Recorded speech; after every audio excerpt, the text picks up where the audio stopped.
콩팥에 좋은 음료. 이 말 참 많이 들으셨을 겁니다. 물을 많이 드세요. 녹차를 드세요. 채소즙을 갈아 드세요. 텔레비전에서도 그렇게 말하고 마을회관에서도 그렇게 말합니다. 저도 오랫동안 그렇게 알고 있었습니다. 우리 몸에 좋은 것을 마시면 콩팥이 깨끗해진다. 우리 모두 그렇게 배웠습니다. 아주 자연스러운 생각이지요. 그런데 오늘은 그 자연스러운 생각을 한번 뒤집어 보려고 합니다. 경상북도 상주에서 참외 농사를 지으시는 하수님 어르신 이야기부터 드리겠습니다. 올해 68이십니다. 새벽 5시 반이면 벌써 하우스에 나가 계시는 분입니다.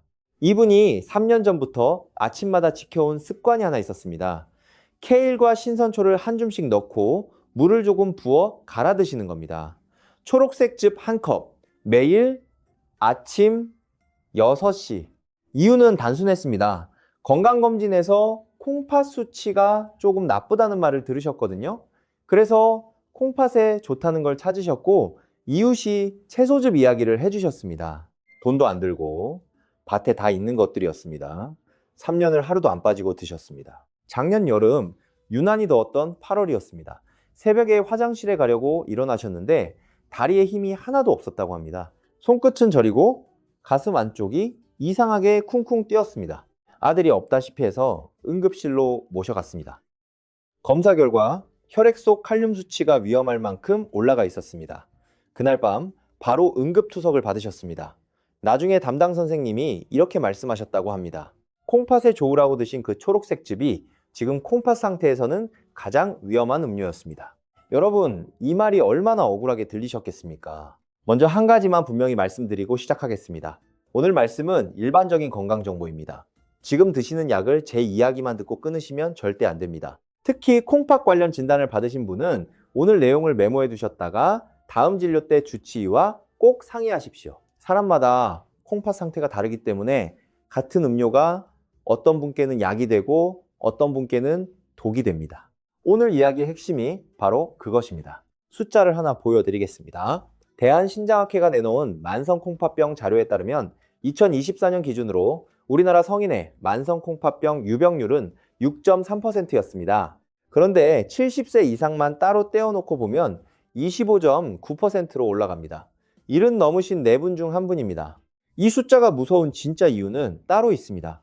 콩팥은 절반 넘게 망가질 때까지 거의 아무 말도 하지 않습니다. 아프지도 않고 부어오르지도 않고 소변색이 크게 변하지도 않습니다. 그래서 상당수 어르신은 본인 콩팥이 이미 삼기라는 사실을 모른 채 콩팥에 좋다는 것을 열심히 챙겨 드십니다. 오늘은 그 좋다는 음료들을 하나씩 다시 세워놓고 따져보겠습니다. 물부터 시작해서 채소즙, 저염 소금물, 허브차, 무설탕 음료, 그리고 결석과 우유 이야기까지 갑니다. 예전에는 이렇게 알았지만 지금은 이렇게 안다. 이런 식으로 하나씩 정리해 드리겠습니다. 중간에는 칼륨을 낮추는 조리법도 알려드리고 내 콩팥이 어느 단계인지 확인하는 방법도 알려드립니다. 그리고 맨 마지막에는 하수님 어르신이 지금 아침마다 무엇을 드시는지 말씀드리겠습니다. 그게 오늘 이야기의 결론이 될 겁니다. 먼저 왜 우리가 이런 믿음을 갖게 되었는지부터 짚고 넘어가야 합니다. 우리 세대가 젊었을 때 콩팥병은 다른 병이었습니다. 그때는 주로 젊은 사람들이 걸렸습니다. 편도가 붓고 나서 얼굴이 퉁퉁 부으면 신장염을 의심했지요. 소변에 거품이 많으면 콩팥이 나쁘다고 했습니다. 그래서 콩팥병 하면 붓는 병, 짜게 먹으면 안 되는 병, 이렇게 기억하고 계신 분이 많습니다. 그런데 지금 콩팥병은 완전히 다른 얼굴을 하고 있습니다. 대한신장학회 등록위원회가 2010년부터 2022년까지 전국 환자 자료를 모아 발표한 자료를 보겠습니다. 투석이나 이식이 필요한 말기 콩팥병 환자들의 원인 질환 1위는 당뇨병이었습니다. 48%, 거의 절반입니다. 2위는 고혈압으로 21%였습니다. 나이는 더 놀랍습니다. 말기 콩팥병 환자의 평균 나이가 2014년에는 57세였습니다. 그런데 2022년에는 65.9세가 되었습니다. 8년 만에 9살 가까이 올라간 겁니다. 그리고 2022년 기준으로 65세 이상 어르신이 전체의 59%를 차지했습니다. 무슨 뜻입니까? 지금의 콩팥병은 젊은 사람의 염증병이 아니라 우리 세대의 대사병이라는 뜻입니다. 당뇨와 혈압을 20년, 30년 안고 살아온 결과로 조용히 오는 병입니다. 여기서 오늘의 핵심 원리가 나옵니다. 조금 어렵지만 이것만 이해하시면 나머지는 다 쉽습니다. 우리 콩팥은 무언가를 받아들이는 기관이 아닙니다. 내보내는 기관입니다. 위장은 좋은 것을 흡수합니다. 간은 나쁜 것을 분해합니다. 그런데 콩팥은 다릅니다. 피 속에 돌아다니는 것들 중에서 우리 몸 밖으로 버릴 것을 골라내는 일을 합니다. 쉽게 말씀드리면 콩팥은 우리 몸의 배수구입니다. 하루에 대략 180리터의 피를 걸러냅니다. 드럼통 하나 분량입니다. 그중 대부분은 다시 우리 몸으로 돌려보내고 마지막에 1리터 남짓만 소변으로 내보냅니다. 배수구가 튼튼할 때는 무엇을 부어도 잘 빠집니다. 좋은 것도 남는 것도 다 흘러갑니다. 그런데 배수구가 절반쯤 막히기 시작하면 이야기가 달라집니다. 부은 만큼 빠지지 않습니다. 남습니다. 쌓입니다. 그리고 여기에 우리가 놓치는 지점이 있습니다. 우리 몸에 좋은 성분도 결국은 콩팥이 처리해서 내보내야 한다는 사실입니다. 칼륨도 그렇고 인도 그렇고 단백질 찌꺼기도 그렇습니다. 좋은 것이라서 예외가 되는 게 아닙니다. 처리 용량이 줄어든 배수구에는 좋은 것도 부담입니다. 이 원리 하나만 붙잡고 오늘 이야기를 들어주십시오. 그러면 왜 같은 음료가 어떤 분께는 약이고 어떤 분께는 독인지 저절로 이해가 되실 겁니다. 자, 첫 번째, 믿음부터 뒤집어 보겠습니다. 물입니다. 물을 많이 마시면 콩팥이 씻긴다. 아마 오늘 이야기 중에서 가장 널리 퍼진 믿음일 겁니다. 그리고 솔직히 말씀드리면 이 말은 절반은 맞습니다. 맞는 부분부터 말씀드리겠습니다. 우리 몸은 하루 종일 찌꺼기를 만들어냅니다. 요소, 크레아티닌, 요산 같은 것들입니다.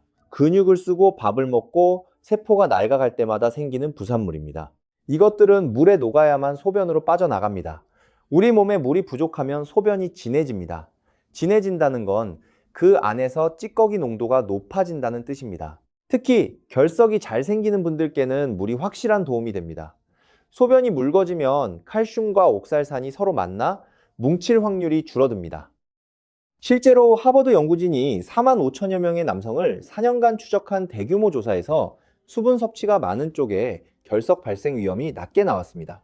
이 부분은 논란이 거의 없습니다. 그런데 여기서 질문이 하나 생깁니다. 이미 콩팥이 나빠진 사람이 물을 더 마시면 콩팥이 다시 좋아질까요? 이 질문에 정면으로 답한 시험이 있습니다.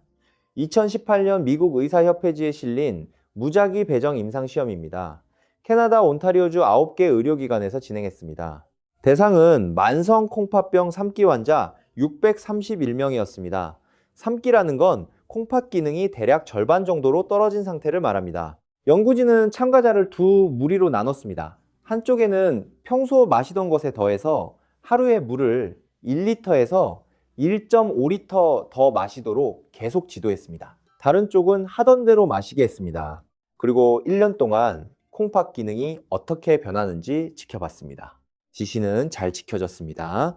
더 마신 쪽은 하루 소변량이 0.6리터가량 늘었습니다. 확실히 더 마셨다는 뜻입니다. 결과는 어땠을까요? 1년 뒤 사구체 효과율 변화가 물을 더 마신 쪽은 마이너스 2.2, 평소대로 마신 쪽은 마이너스 1.9였습니다. 차이가 없었습니다. 굳이 따지자면 더 마신 쪽이 아주 조금 더 떨어졌습니다. 이 결과를 어떻게 받아들여야 할까요? 세 가지로 정리해 드리겠습니다. 첫째, 예방과 치료는 다릅니다. 콩팥이 아직 건강한 분에게 충분한 수분은 분명히 도움이 됩니다. 하지만 이미 3기까지 온 콩팥을 물로 되돌릴 수는 없습니다. 물은 청소 도구지 수리도구가 아닙니다. 둘째, 관찰과 시험은 다릅니다. 물을 많이 마시는 사람이 콩팥이 좋더라는 조사는 많습니다. 그런데 그런 분들은 보통 담배도 안 피우고 짜게 안 먹고 운동도 합니다. 물 때문인지 생활 습관 때문인지 구분이 안 됩니다. 무작위로 나눠서 시켜보니 물만 늘려서는 달라지지 않았습니다. 셋째, 더 마시라는 조언이 오히려 해가 되는 분들이 있습니다. 전라남도 순천에서 30년 넘게 우체국 집배원으로 일하시다 정년 퇴직하신 오태석 어르신 이야기를 드리겠습니다. 올해 74시시고 당뇨를 22년째 앓고 계십니다. 검진에서 콩팥 기능이 떨어져 있다는 말을 듣고 그날부터 물을 하루 3리터씩 드시기 시작했습니다. 큰 생수병으로 하나 반입니다. 2달쯤 지나자 발등이 붓기 시작했습니다. 양말 자국이 저녁까지 남았습니다. 밤에 누우면 숨이 차서 베개를 2개 개고 주무셨습니다. 본인은 물 때문이라고 생각을 못 하셨습니다. 오히려 아직 덜 마셔서 그런가 보다 하셨다고 합니다. 병원에서 확인해 보니 문제는 명확했습니다. 콩팥이 내보낼 수 있는 물의 양보다 들어오는 양이 많았던 겁니다. 남은 물이 발과 폐 주변에 고여 있었던 겁니다. 또 한 가지 위험이 있습니다. 갈증이 난다고 한꺼번에 벌컥벌컥 드시는 경우입니다. 짧은 시간에 많은 물이 들어오면 혈액 속 나트륨 농도가 뚝 떨어집니다. 저나트륨 혈증이라고 합니다. 머리가 아프고 메스껍고 심하면 정신이 흐려지기도 합니다. 여름철 바칠하시다 이런 일 겪으신 분이 실제로 계십니다. 그럼 어떻게 마셔야 될까요? 네 가지만 기억하십시오. 하나, 양보다 색을 보십시오. 소변색이 연한 유집색이면 충분합니다. 맑은 물처럼 완전히 투명하면 오히려 좀 줄이셔도 됩니다. 진한 맥주색이면 부족한 겁니다. 둘, 나눠서 드십시오. 한 번에 한 컵씩 하루에 여러 번입니다. 벌컥벌컥은 좋지 않습니다. 셋, 심장이 약하신 분, 이뇨제를 드시는 분, 투석을 받으시는 분은 반드시 정해진 양을 지키셔야 합니다. 이런 분들께는 물이 자유가 아니라 처방입니다. 넷, 땀을 많이 흘린 날은 예외입니다. 바틸이나 등산 후에는 평소보다 더 드셔야 합니다. 다만 이때도 조금씩 나눠서입니다. 한 줄로 정리하겠습니다. 물은 아직 튼튼한 콩팥을 지키는 데는 최고입니다. 그러나 이미 지친 콩팥을 되살리는 약은 아닙니다. 이제 두 번째 믿음입니다. 오늘 이야기 중에서 가장 중요한 대목이니 조금만 집중해 주십시오. 채소즙이 콩팥을 씻어준다. 녹즙은 자연에서 온 것이니 안전하다. 우리 사이에서 이 믿음은 참 단단합니다. 실제로 시장에 가보면 아침마다 녹즙 한 병씩 드시는 어르신들이 많습니다. 케일, 신선초, 돌미나리, 브로콜리 다 좋은 것들입니다. 그리고 미리 말씀드립니다. 우리 중에 콩팥이 건강하신 분께는 이 말이 사실입니다. 채소와 과일은 혈압을 낮추고 혈관을 지키고 심지어 결석도 줄여줍니다. 나중에 근거도 보여드리겠습니다. 오늘 저는 채소를 드시지 말라는 이야기를 하려는 게 아닙니다. 문제는 딱 한 가지 성분입니다. 칼륨입니다. 칼륨은 우리 몸에 꼭 필요한 미네랄입니다. 우리 심장 근육이 규칙적으로 뛰게 해주고 신경이 신호를 주고받게 해줍니다. 부족하면 힘이 빠지고 무기력해집니다. 여름에 기운 없다고 하실 때 칼륨이 부족한 경우가 실제로 있습니다. 피 속 칼륨 농도는 아주 좁은 범위 안에서 관리됩니다. 보통 3.5에서 5.5 사이로 유지됩니다. 이 좁은 범위를 지켜주는 기관이 어디일까요? 바로 콩팥입니다. 우리가 먹은 칼륨의 90%가량이 콩팥을 통해 소변으로 빠져나갑니다. 그래서 콩팥이 튼튼한 분은 칼륨을 아무리 많이 드셔도 피 속 농도가 올라가지 않습니다. 남는 만큼 그날 다 내보내기 때문입니다. 건강한 사람에게 고칼륨 혈증이 거의 생기지 않는 이유가 여기 있습니다. 그런데 배수구가 막히기 시작하면 이야기가 완전히 달라집니다. 콩팥 기능이 정상의 30% 아래로 떨어지면 들어온 칼륨을 그날 안에 다 내보내지 못합니다. 남은 칼륨이 피 속에 그대로 머뭅니다. 오늘 조금, 내일 조금 그렇게 쌓입니다. 그러다 어느 날 선을 넘습니다. 여러분, 고칼륨 혈증이 정말 무서운 이유가 뭔지 아십니까? 아파서가 아닙니다. 아프지 않아서입니다. 증상이 참 애매합니다. 다리에 힘이 빠집니다. 손끝이나 입 주변이 저릿저릿합니다. 기운이 없고 나른합니다. 이 증상들을 듣고 여러분은 무슨 생각이 드십니까? 아, 여름 타나 보다. 바치를 무리했나 보다. 나이 들어 그런가 보다. 이렇게 넘어갑니다. 그러다 칼륨이 더 올라가면 심장이 반응합니다. 맥박이 이상하게 느려지거나 건너뜁니다. 부정맥이 생깁니다. 그리고 가장 나쁜 경우 심장이 멈춥니다. 전조 증상 없이 갑자기 오는 일도 있습니다. 응급투석을 받아야 하는 상황이 이때 생깁니다. 그럼 왜 하필 즙이 문제일까요? 채소를 그냥 먹는 것과 뭐가 다릅니까? 두 가지가 다릅니다. 첫째, 농축입니다. 케일을 접시에 담아놓고 한 줌 다 드시기는 쉽지 않습니다. 배가 부르고 질깁니다. 그런데 갈아서 즙으로 만들면 어떻습니까? 한 컵이면 후루룩 넘어갑니다. 사실은 채소 여러 줌이 그 안에 들어 있습니다. 먹을 때는 적어 보이는데 우리 몸에 들어가는 칼륨의 양은 몇 배입니다. 둘째, 조리 과정이 없다는 점입니다. 칼륨은 물에 잘 녹는 성질이 있습니다. 그래서 데치거나 삶으면 상당량이 물로 빠져나갑니다. 그런데 생으로 갈아 마시면 빠져나갈 기회가 아예 없습니다. 게다가 즙은 채소에서 나온 물까지 통째로 마시는 겁니다. 빠져나간 칼륨까지 같이 드시는 셈입니다. 여름에는 위험이 한 겹 더 얹힙니다. 칼륨이 많은 여름 과일들이 있습니다. 바나나, 참외, 수박, 토마토, 멜론입니다. 공교롭게도 우리가 더울 때 가장 손이 가는 것들입니다. 시원하고 물이 많고 달아서 자꾸 드시게 됩니다. 여기에 하나 더 있습니다. 이온 음료입니다. 땀 많이 흘렸으니 전해질 보충해야지 하면서 드시는 그 음료 말입니다. 이온 음료에는 칼륨이 꽤 들어 있습니다. 애초에 땀으로 빠진 전해질을 채우라고 만든 음료니까요. 콩팥이 건강한 사람에게는 알맞습니다. 그러나 배설이 안 되는 분께는 그대로 부담이 됩니다. 그리고 가장 중요한 이야기가 남았습니다. 약입니다. 혈압약 중에 안지오텐신 계열이라고 부르는 약들이 있습니다. 이름 끝이 사르탄으로 끝나거나 프릴로 끝나는 약들입니다. 콩팥을 보호하는 아주 좋은 약이고 당뇨 환자분들께는 특히 중요합니다. 절대 임의로 끊으시면 안 됩니다. 다만 이 약들은 칼륨을 우리 몸에 붙잡아 두는 성질이 있습니다. 이뇨제 중에서도 스피로놀락톤 같은 약이 그렇습니다. 심장약인 디곡신을 드시는 분도 칼륨에 예민합니다. 무슨 말씀인지 아시겠습니까? 약이 칼륨을 붙잡고 있는데 그 위에 매일 아침 녹즙 한 컵을 얻는 겁니다. 콩팥은 이미 지쳐 있고요. 세 가지가 겹칩니다.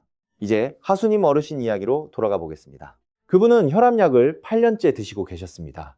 끝이 사르탄으로 끝나는 약이었습니다. 콩팥 수치가 나쁘다는 말을 들으셨으니 이미 기능이 꽤 떨어져 있었던 겁니다. 거기에 3년 동안 매일 아침 생채소즙, 그리고 그해 여름은 유난히 더웠습니다. 밭에서 땀을 흘리고 나면 시원한 참외를 드셨고 목이 마르면 이온 음료를 드셨습니다. 하나하나 놓고 보면 다 우리 몸에 좋다는 것들입니다. 그런데 이 네 가지가 한 사람 몸에서 겹치니 어느 새벽 다리에 힘이 풀린 겁니다. 여기서 오해하지 마셔야 할 부분이 있습니다. 그래서 채소와 과일을 끊어야 하느냐? 아닙니다. 정반대인 분들이 훨씬 많습니다. 앞서 말씀드린 하버드 연구진의 4만 5천여 명 조사를 다시 보겠습니다. 이 조사에서 칼륨을 많이 드신 분들은 요로결석 위험이 절반 수준으로 낮았습니다. 동물성 단백질을 많이 드신 분들은 오히려 위험이 1.3, 3배 높았고요. 혈압에 대해서도 마찬가지입니다. 칼륨은 나트륨을 밖으로 밀어내서 혈압을 낮춥니다.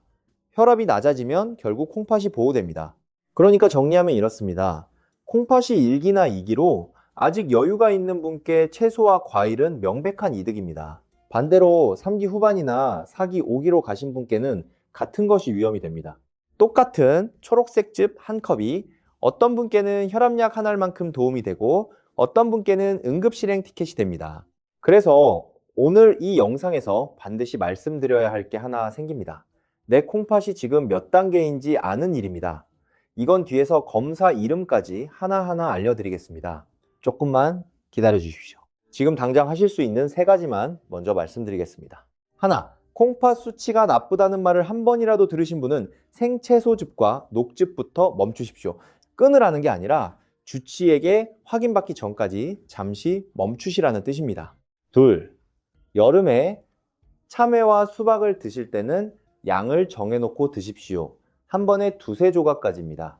셋, 땀을 흘리셨을 때는 이온 음료 대신 맹물을 드십시오. 전해질이 정말 필요한 상황인지는 병원에서 판단할 일입니다. 세 번째, 믿음으로 넘어가겠습니다. 이건 아마 오늘 이야기 중에서 가장 뜻밖일 겁니다. 저염 소금이 콩팥에 좋다. 우리가 다 아는 상식이 하나 있죠. 콩팥이 나쁘면 짜게 먹지 말라는 겁니다.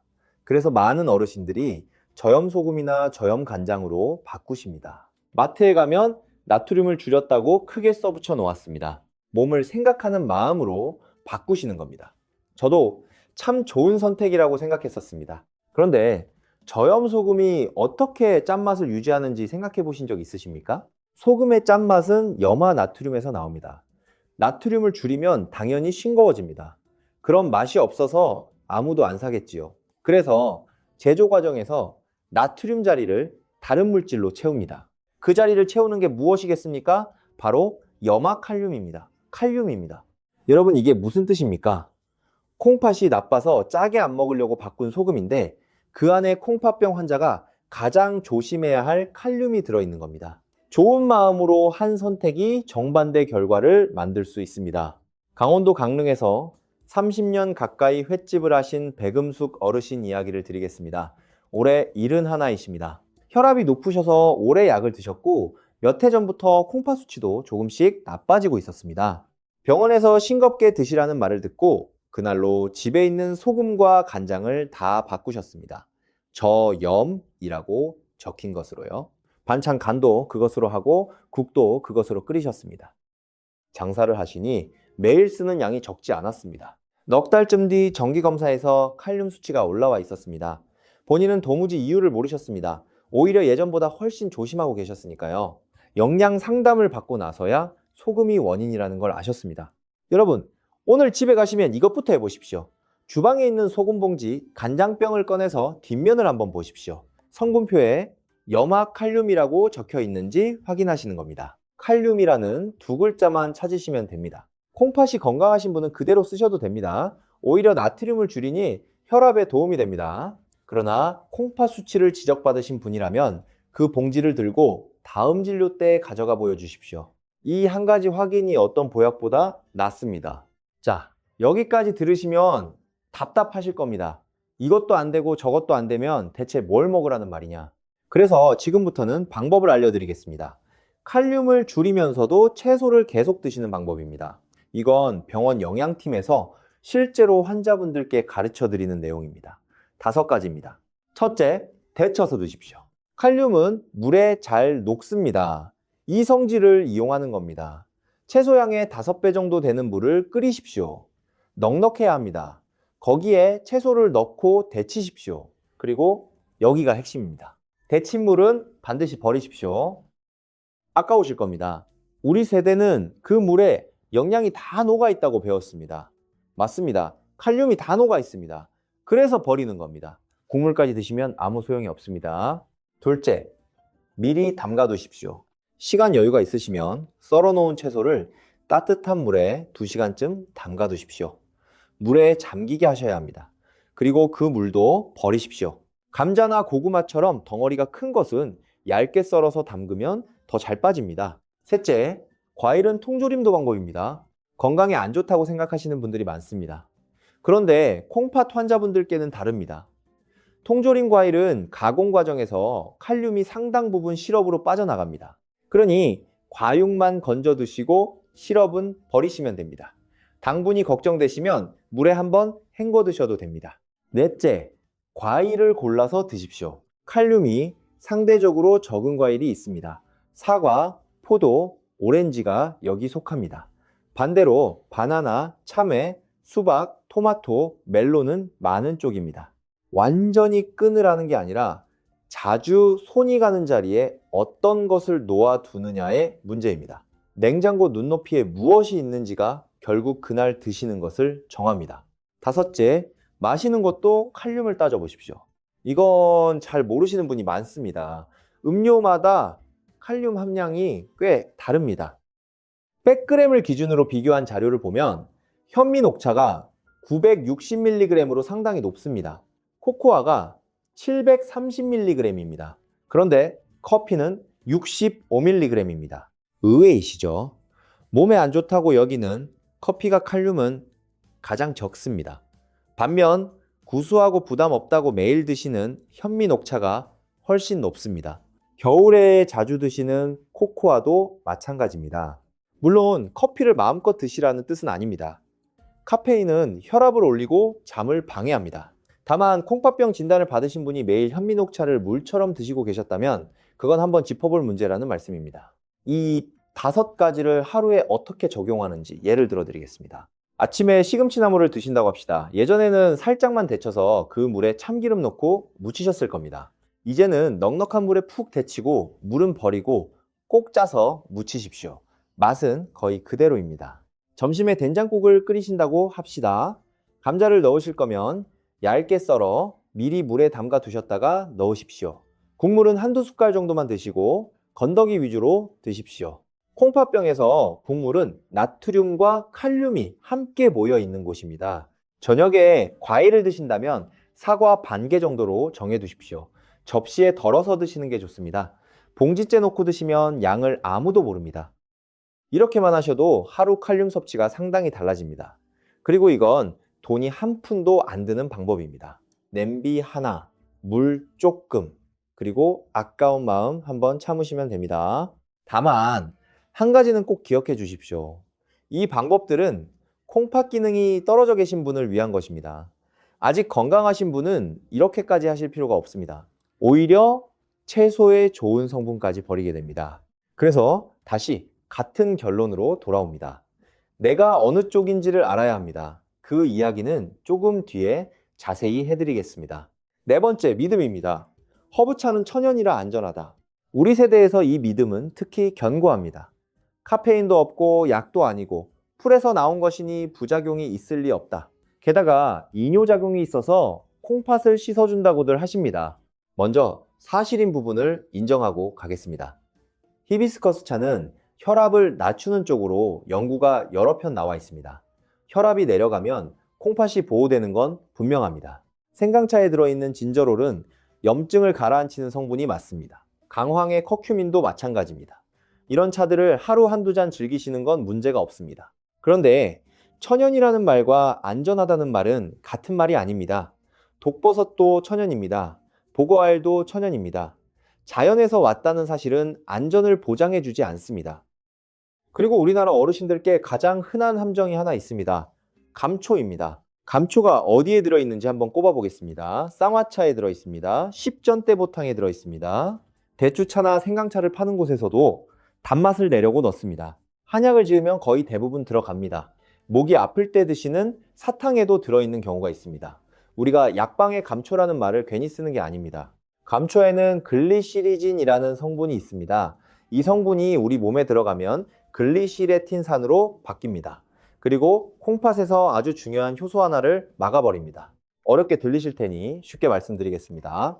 우리 콩팥 안에는 신호를 걸러주는 문지기 효소가 있습니다. 우리 몸에는 스트레스 호르몬인 코르티솔이 늘 돌아다니는데 이 호르몬이 콩팥의 나트륨 조절 스위치를 함부로 누르지 못하도록 문지기가 막아줍니다. 그런데 감초 성분이 이 문지기를 잠재웁니다. 문지기가 자면 어떻게 됩니까? 코르티솔이 그대로 들어가서 스위치를 눌러버립니다. 그러면 콩팥은 이렇게 알아듣습니다. 나트륨은 붙잡아 두고 칼륨은 내보내라. 결과가 무엇이겠습니까? 우리 몸에 소금과 물이 쌓입니다. 혈압이 올라갑니다. 다리가 붓습니다. 그리고 피 속 칼륨은 반대로 뚝 떨어집니다. 칼륨이 떨어지면 근육에 힘이 빠집니다. 심하면 심장 박동이 불규칙해지고 심전도에 이상이 나타납니다. 이걸 가짜 알도스테론증이라고 부릅니다. 호르몬병이 아닌데 호르몬병처럼 보인다는 뜻입니다. 실제로 원인을 못 찾고 몇 달씩 헤매는 경우가 있습니다. 혈압약을 아무리 늘려도 안 잡히니까요. 얼마나 먹어야 이렇게 되느냐? 이 질문이 중요합니다. 2024년에 발표된 무작위 교차 시험이 있습니다. 건강한 성인 28명을 대상으로 하루에 글리시리진산 100mg에 해당하는 감초를 14일 동안 먹게 했습니다. 많은 양이 아닙니다. 결과는 어땠을까요? 레닌과 알도스테론이 뚜렷하게 억제되었고 집에서 백혈압이 올라갔습니다. 건강한 성인도 2주면 변화가 나타난 겁니다. 증례 보고들을 모아보면 하루 감초 2.5g 이상을 한 달 넘게 드실 때 위험이 뚜렷해집니다. 그리고 여기서 꼭 기억하셔야 할 대목이 있습니다. 나이가 많으실수록 그리고 여성분일수록 더 취약합니다.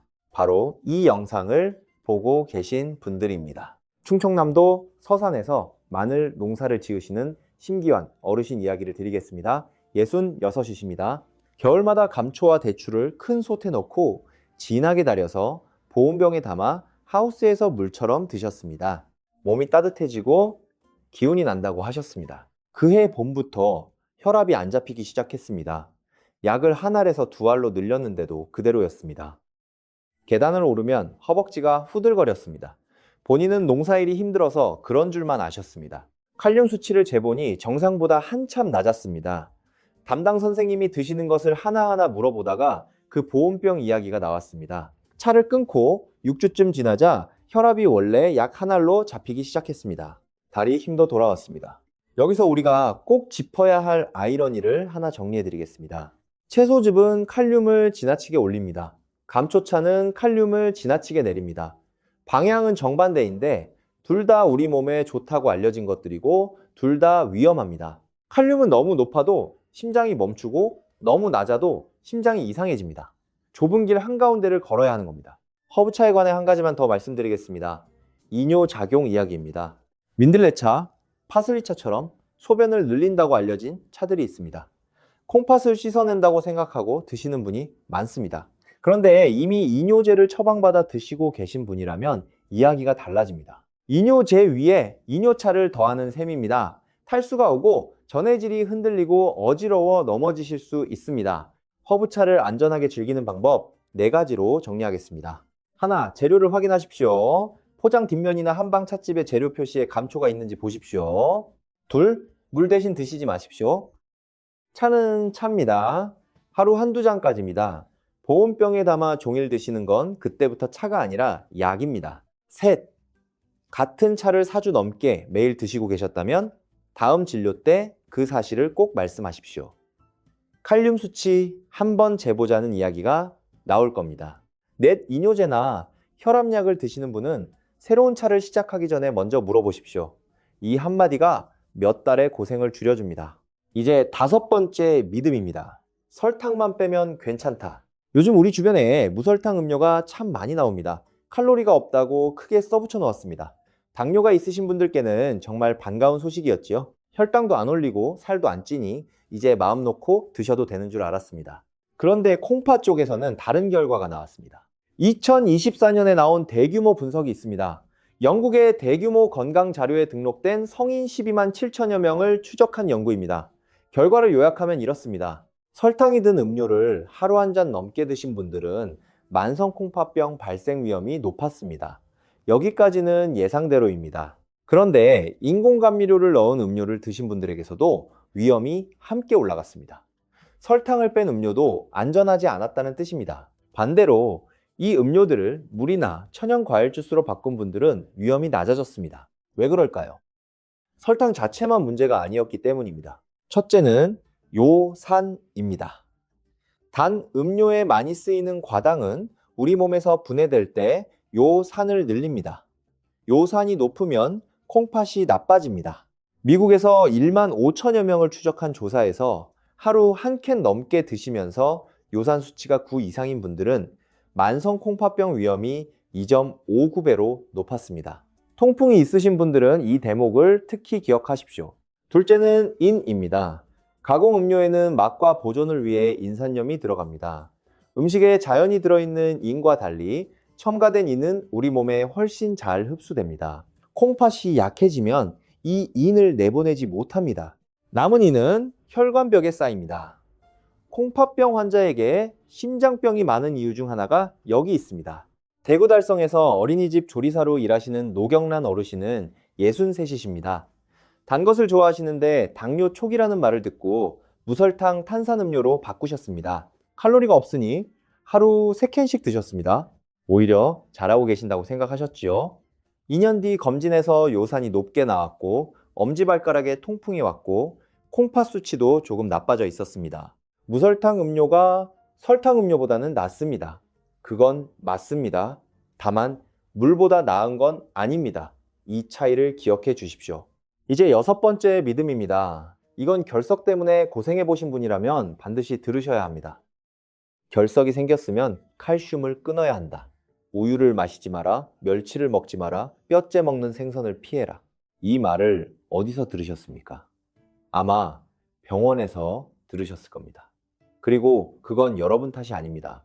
1990년대 초까지는 의사들도 실제로 그렇게 권했으니까요. 논리는 단순했습니다. 결석의 대부분이 칼슘 옥살산 결석입니다. 돌 안에 칼슘이 들어 있습니다. 그러니 칼슘을 적게 먹으면 돌이 덜 생기지 않겠느냐. 누가 들어도 그럴듯합니다. 그런데 1993년 이 상식을 정면으로 뒤집는 연구가 뉴잉글랜드 의학 학술지에 실렸습니다. 하버드 연구진이 결석을 앓은 적이 없는 남성 45,619명을 모았습니다. 40에서 75 사이였습니다. 식사 내용을 자세히 조사한 다음 4년을 추적했습니다. 그동안 505명에게서 결석이 생겼습니다. 결과가 어땠을까요? 식사로 칼슘을 많이 드신 분들일수록 결석이 적게 생겼습니다. 반대였던 겁니다. 칼슘을 가장 적게 드신 분들의 위험이 가장 높았고 그 차이가 대략 51%에 달했습니다. 왜 이런 일이 생길까요? 기전을 알고 나면 아주 명쾌합니다. 우리가 범인으로 지목해온 칼슘은 사실 주인공이 아닙니다. 진짜 주인공은 옥살산입니다. 시금치, 견과류, 초콜릿, 진하게 우린 차 같은 데 들어있는 성분입니다. 이 옥살산이 소변에서 칼슘을 만나면 돌이 만들어집니다. 그런데 옥살산과 칼슘이 만나는 장소가 두 군데 있습니다. 하나는 장 속입니다. 또 하나는 콩팥 속입니다. 장에서 만나면 어떻게 될까요? 둘이 결합해서 덩어리가 되고 그대로 대변으로 나가버립니다. 아무 일도 안 생깁니다. 오히려 다행입니다. 그런데 장에 칼슘이 없으면 어떻게 되겠습니까? 옥살산 혼자 자유롭게 우리 몸으로 흡수됩니다. 그리고 피 속을 돌다가 콩팥까지 따라 들어갑니다. 거기서 뒤늦게 칼슘을 만납니다. 바로 그 자리에서 돌이 만들어지는 겁니다. 쉽게 말씀드리면 이렇습니다.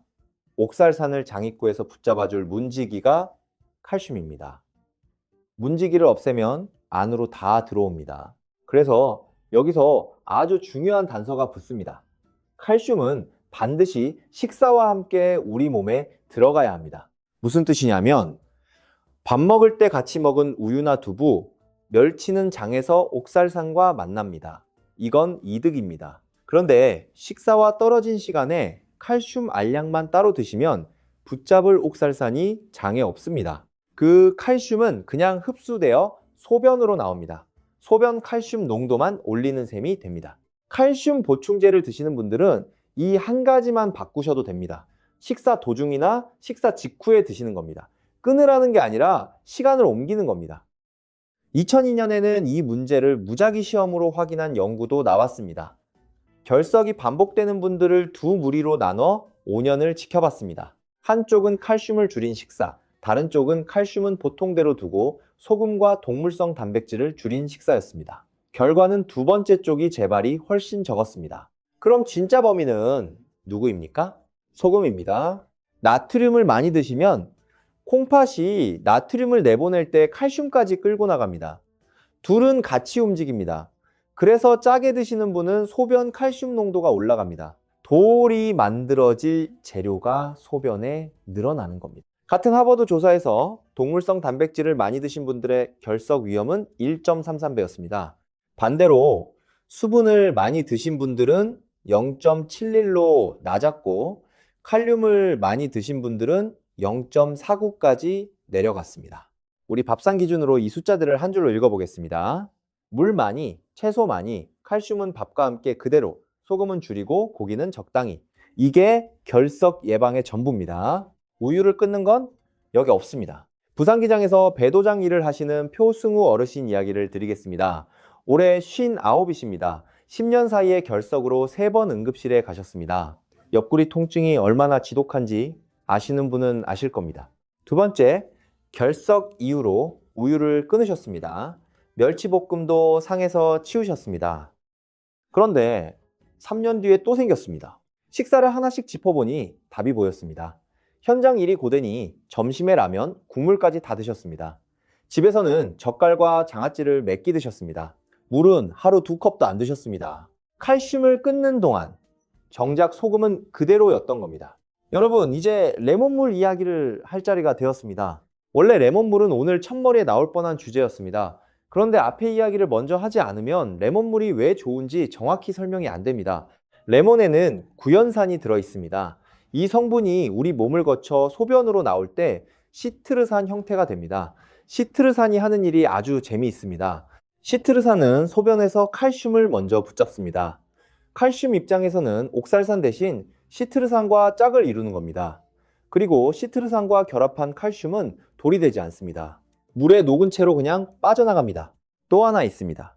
이미 아주 작은 결정이 생겨 있어도 시트르산이 그 결정들끼리 서로 뭉치는 걸 방해합니다. 모래알이 자갈이 되지 못하게 막는 셈입니다. 그래서 결석이 자주 재발하는 분들께는 병원에서 시트르산 제제를 처방하기도 합니다. 레몬물은 그 원리를 부엌에서 흉내내는 방법입니다. 실제로 드시는 방법을 말씀드리겠습니다. 레몬 반 개를 짜서 물 한 컵에 타십시오. 설탕은 넣지 마십시오. 하루에 한두 번이면 충분합니다.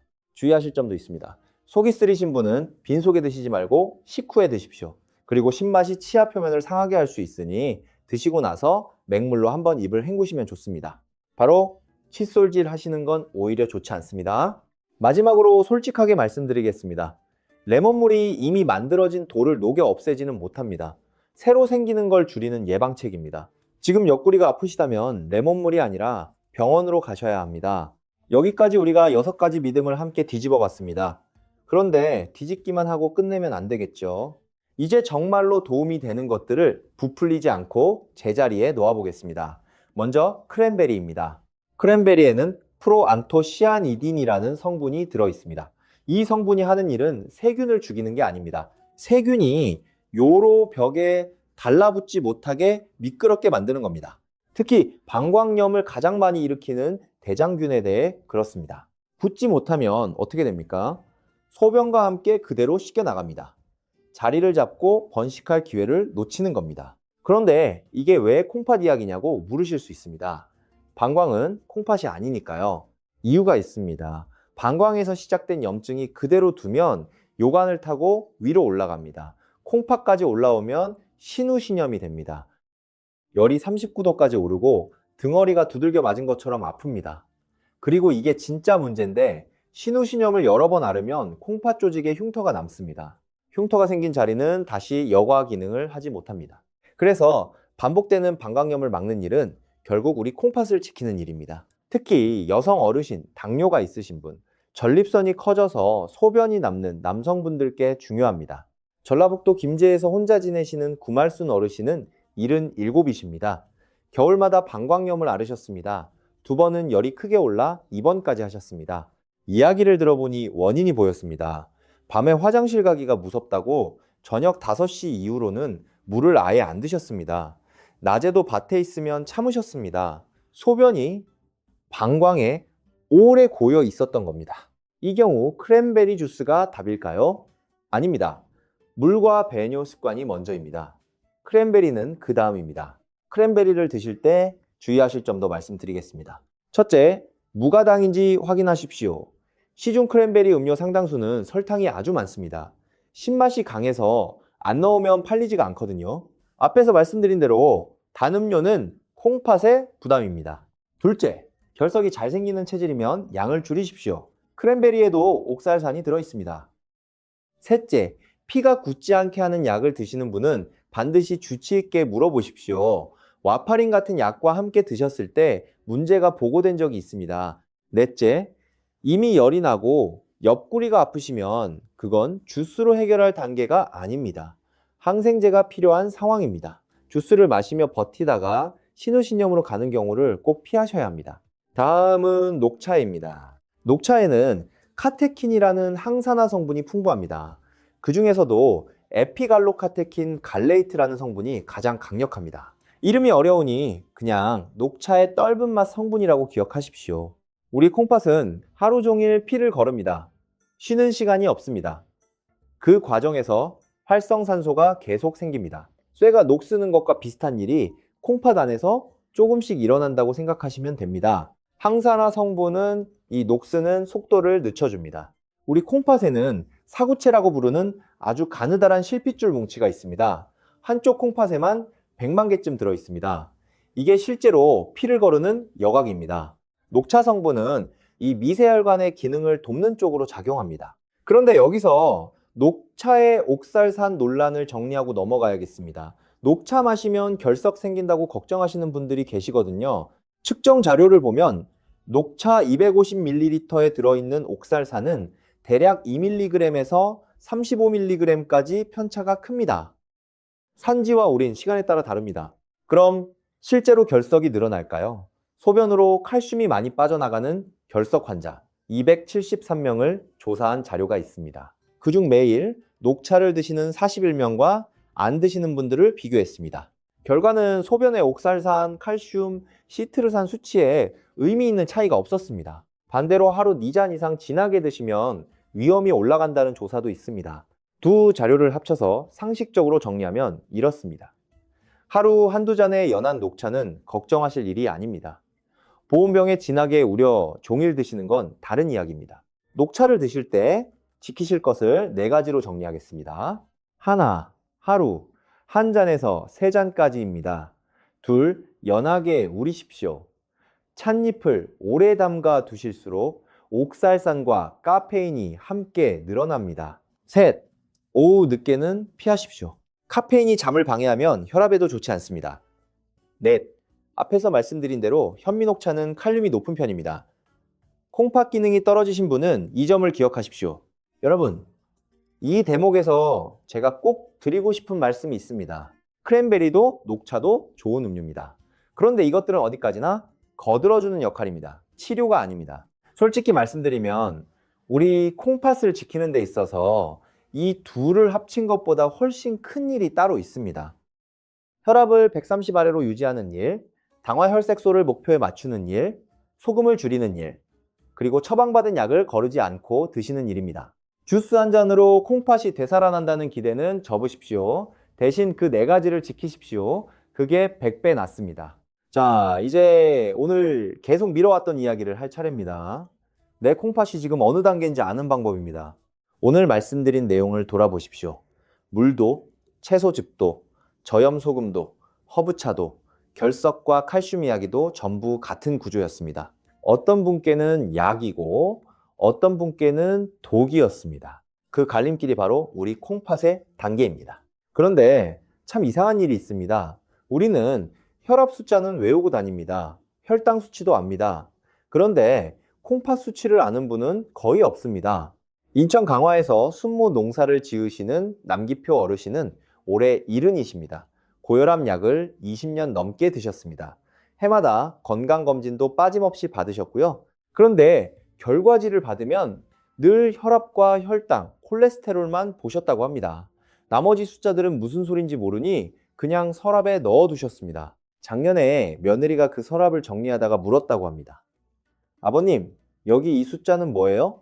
사구체 여과율이라고 적힌 자리에 47이라고 적혀 있었습니다. 47이면 만성 콩팥병 3기입니다.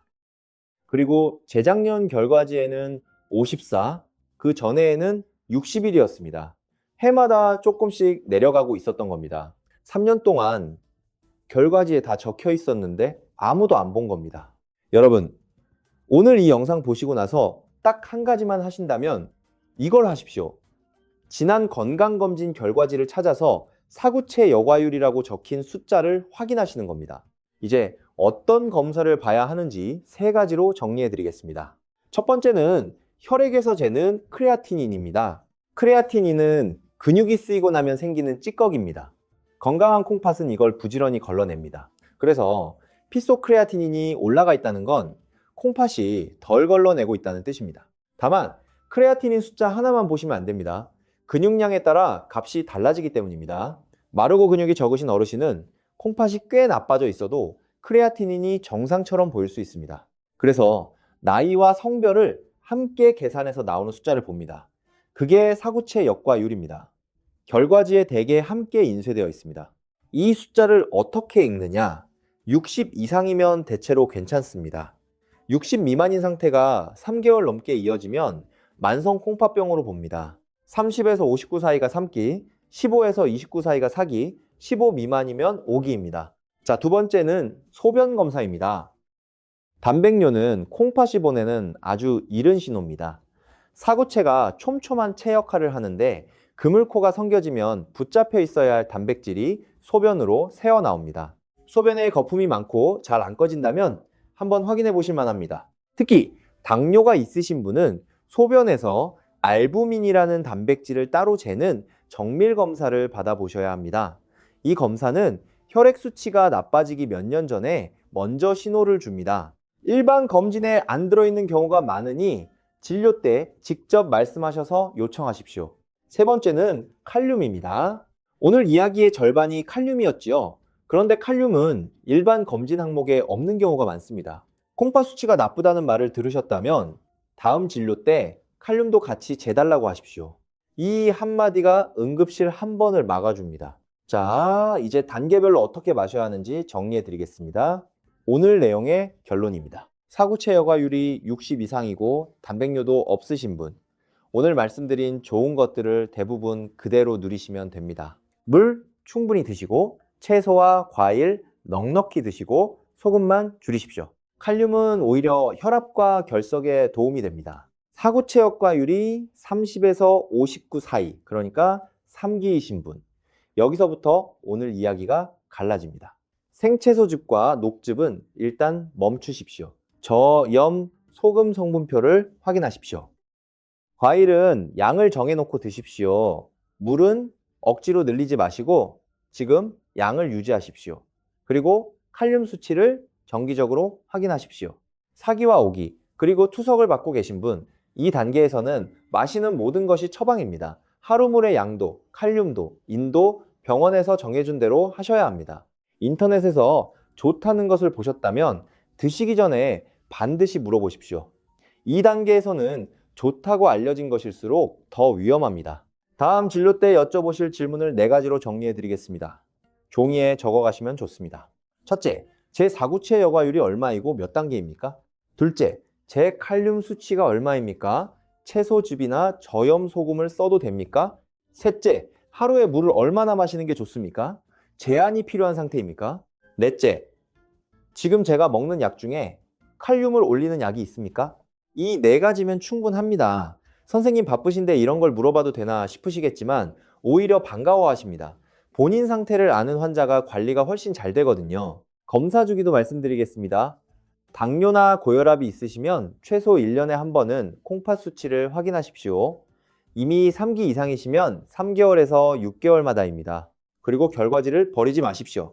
한 해 숫자만 보면 아무것도 안 보입니다. 3년치를 나란히 놓고 보셔야 흐름이 보입니다.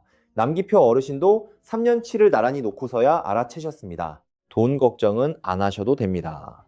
사구체 여과율과 소변 담백 검사는 국가건강검진에 이미 들어 있습니다.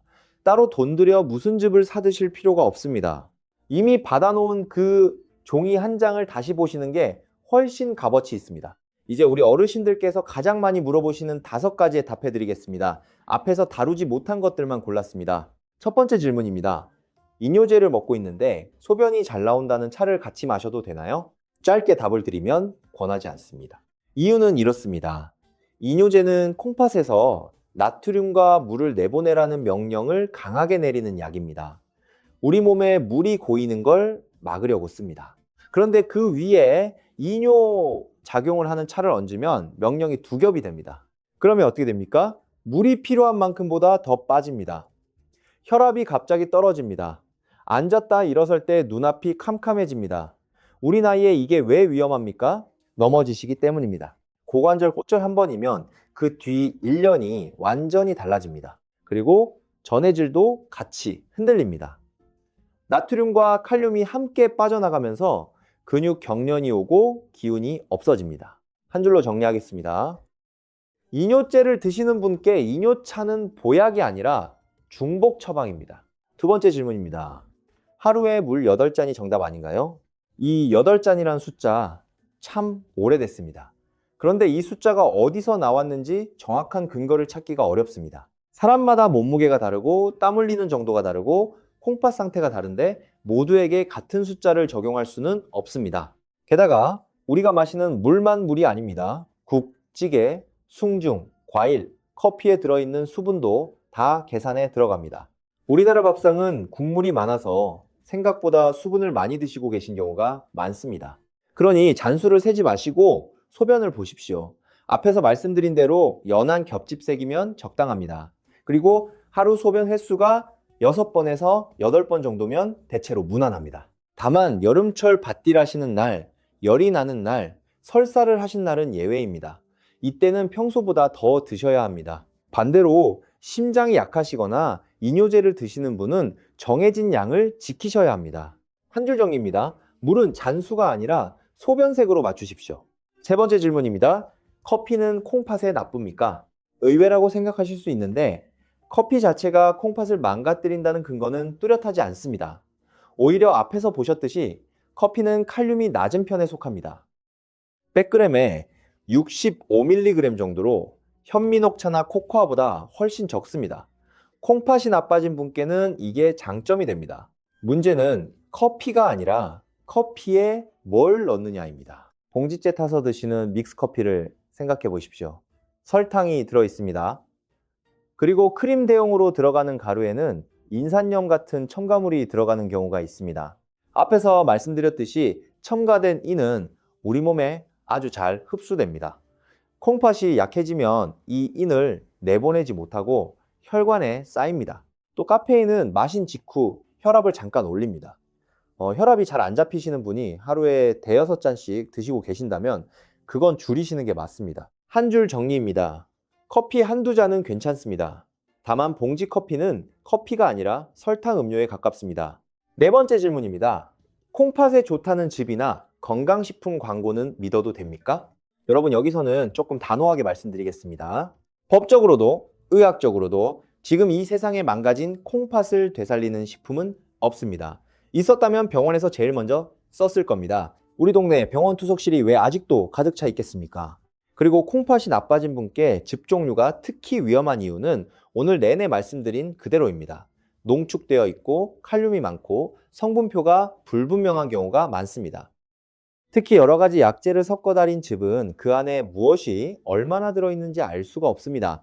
감초가 들어있어도 모르십니다. 한약을 드시지 말라는 이야기가 아닙니다. 한의원에서 처방받으실 때도 콩팥 수치가 나쁘다는 사실을 반드시 먼저 말씀하십시오. 그러면 그쪽에서도 재료를 조정합니다.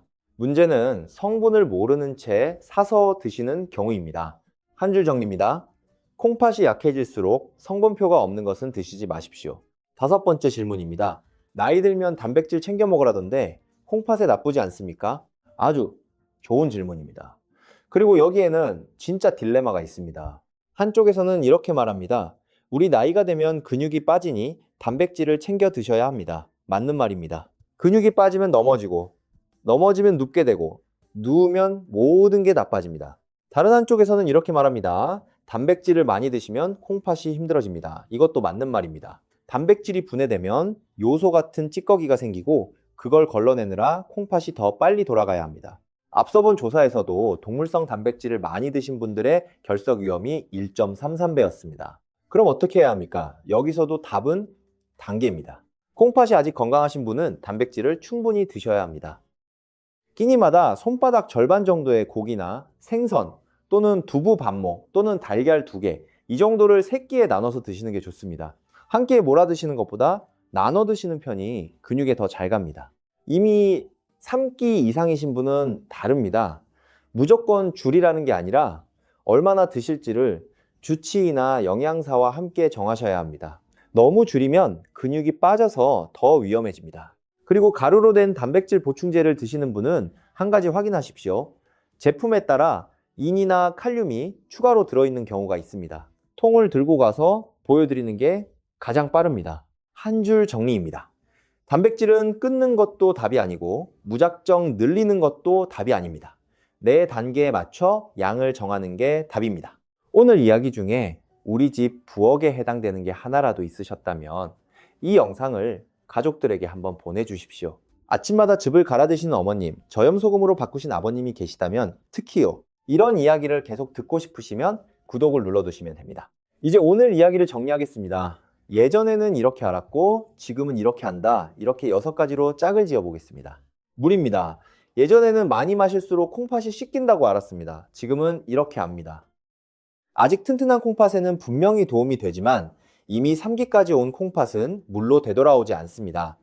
631명을 1년 동안 지켜본 시험이 그걸 보여주었습니다. 채소즙입니다. 예전에는 자연에서 온 것이니 안전하다고 알았습니다. 지금은 이렇게 합니다. 콩팥 기능이 30% 아래로 내려가면 칼륨이 빠져나가지 못합니다. 다리에 힘이 빠지고 심하면 심장이 멈춥니다. 저염소금입니다. 예전에는 콩팥의 좋은 선택이라고 알았습니다. 지금은 이렇게 합니다. 나트륨을 빼낸 자리를 염화칼륨이 채우고 있습니다. 오늘 저녁에 봉지 뒷면을 한번 보십시오. 허브차입니다. 예전에는 천연이라 부작용이 없다고 알았습니다. 지금은 이렇게 압니다. 감초는 혈압을 올리고 칼륨을 떨어뜨립니다. 건강한 성인도 2주면 변화가 나타났습니다. 무설탕 음료입니다. 예전에는 설탕만 빼면 괜찮다고 알았습니다. 지금은 이렇게 압니다. 인공감미료를 넣은 음료에서도 콩팥병 위험이 함께 올라갔습니다. 설탕 음료보다는 낫지만 물보다 낫지는 않습니다. 마지막으로 결석과 칼슘입니다. 예전에는 돌이 생겼으니 우유를 끊으라고 알았습니다. 지금은 이렇게 합니다. 칼슘은 밥과 함께 그대로 드시고 대신 소금을 줄이십시오. 45,000여 명을 4년 지켜본 연구가 그 반대를 보여주었습니다. 우리 하루 안에 이 6가지를 어떻게 넣으면 되는지 아침부터 밤까지 순서대로 말씀드리겠습니다. 콩팥이 아직 건강하신 분과 3끼 이상이신 분으로 나눠서 말씀드리겠습니다. 일어나셔서 첫 잔, 두 분 다 미지근한 물 1컵입니다. 찬물을 벌컥 드시는 것보다 낫습니다. 3끼 이상이신 분은 여기서 양을 늘리지 마십시오. 1컵이면 됩니다. 아침 식사입니다. 건강하신 분은 채소를 넉넉히 드셔도 됩니다. 3끼 이상이신 분은 넉넉한 물에 데쳐서 그 물은 버리고 드십시오. 생즙은 안 됩니다. 오전 참입니다. 밭일이나 산책 뒤에 목이 마르시겠지요? 두 분 다 맹물이 좋습니다. 이온 음료는 땀을 크게 흘린 날에만, 그리고 3끼 이상이면 드시지 마십시오. 점심입니다. 국물은 두 분 다 한두 숟갈까지입니다. 국물에는 소금과 칼륨이 함께 모여 있습니다. 건더기 위주로 드십시오. 오후에는 차 한 잔이 좋습니다. 연하게 우린 녹차 한 잔이면 충분합니다. 재료에 감초가 들어있는지만 확인하십시오. 3끼 이상이시면 현미 녹차 대신 일반 녹차를 연하게 드십시오. 저녁 과일입니다. 건강하신 분은 마음 편히 드셔도 됩니다. 3끼 이상이신 분은 사과 반 개나 포도 한 줌 정도로 정해놓고 접시에 덜어서 드십시오. 자기 전입니다. 두 분 다 물은 1컵까지입니다. 밤에 화장실을 자주 가시면 잠을 놓칩니다. 그렇다고 저녁부터 아예 안 드시는 건 방광염을 부릅니다. 저녁까지는 평소대로 드시고 잠들기 1시간 전부터만 줄이십시오. 마지막으로 처음에 말씀드렸던 하수님 어르신 이야기로 돌아가겠습니다. 응급실에 다녀오신 지 1년 반이 지났습니다. 지금 사구체 여과율은 33입니다. 3기 후반, 4기 문턱입니다. 그날 밤 이후로 다시는 그 초록색 즙을 갈지 않으셨습니다. 지금 아침에 무엇을 드시는지 여쭤봤습니다. 일어나시면 미지근한 물 1컵을 천천히 드신다고 합니다. 아침상에는 시금치나물이 그대로 올라옵니다. 다만 예전보다 훨씬 넉넉한 물에 푹 데치고 그 물은 싱크대에 버리십니다. 처음에는 아까워서 손이 떨렸다고 하시더군요. 참외는 밭에서 따다가도 2조각까지만 드십니다. 이온 음료는 하우스에 아예 안 들여 놓으십니다. 간장은 원래 쓰던 것을 조금만 쓰십니다. 그리고 3개월마다 칼륨 수치를 확인하십니다. 검사 결과지는 냉장고 문에 자석으로 붙여두셨습니다. 아들이 오면 그 종이부터 본다고 합니다. 그 어르신이 이런 말씀을 하셨습니다. 콩팥에 좋다는 걸 찾느라 3년을 보냈는데 정작 필요했던 건 내 숫자를 아는 일이었다고요. 내년 가을에 손녀가 결혼을 한다고 합니다. 그때까지 이 상태를 지키는 게 목표라고 하셨습니다. 투석실에 앉아서 결혼 사진을 보고 싶지는 않다고요. 여러분, 오늘 긴 이야기를 들으셨습니다. 그런데 결국 두 문장으로 줄어듭니다. 콩팥에 좋은 음료는 따로 있는 게 아닙니다. 내 콩팥 상태에 맞는 음료가 있을 뿐입니다. 그리고 그 상태는 이미 종이에 적혀 있습니다. 서랍 속 건강검진 결과지예요. 내일 아침 잔을 드시기 전에 그 종이 한 장을 먼저 꺼내 보십시오. 사구체 여과율이라고 적힌 자리를 찾으시면 됩니다. 그 숫자 하나가 오늘 제가 드린 어떤 이야기보다 여러분께 정확합니다. 그리고 다음 진료 때 아까 알려드린 4가지를 여쭤보십시오. 제 수치가 얼마인지, 칼륨은 어떤지, 물은 얼마나 마셔야 하는지, 칼륨을 올리는 약이 있는지, 이 4마디면 됩니다. 오늘 이야기는 여기서 마치겠습니다. 우리 밥상이 조금 더 편안해지기를, 그리고 손주들과 보내실 날이 조금 더 길어지기를 바랍니다.